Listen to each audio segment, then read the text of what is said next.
जय शिवराय शेतकरी मित्रांनो, पीक विमा वाटप संदर्भामध्ये महत्त्वाची माहिती आहे.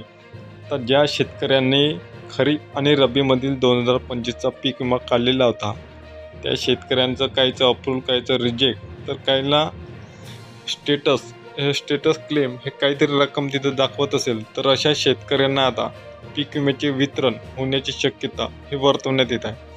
आता यामध्ये जे महाराष्ट्रातील जे काही 36 जिल्हे आहेत, त्यामधील ज्या शेतकऱ्यांनी पीक विमा काढलेला होता त्या शेतकऱ्यांना त्यामध्ये जो आता भाग अतिवृष्टीमध्ये व्यापलेला होता, त्या सर्व शेतकऱ्यांचे क्लेमसुद्धा झालेले होते आणि पीक कापणी प्रयोगाअंतर्गत त्या निकषानुसार आता रक्कमसुद्धा मंजूर करण्यात आलेली आहे.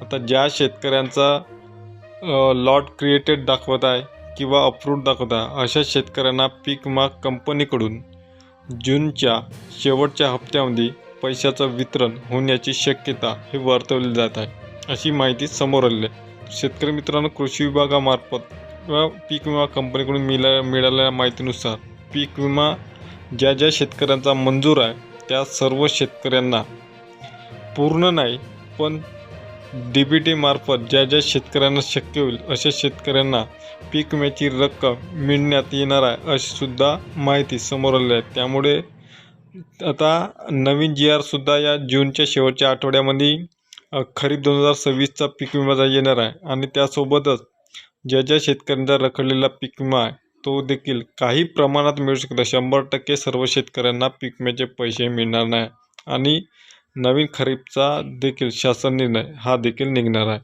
जशी नवीन अपडेट आली तशी आपण आपल्यापर्यंत पोहोचत राहू. धन्यवाद.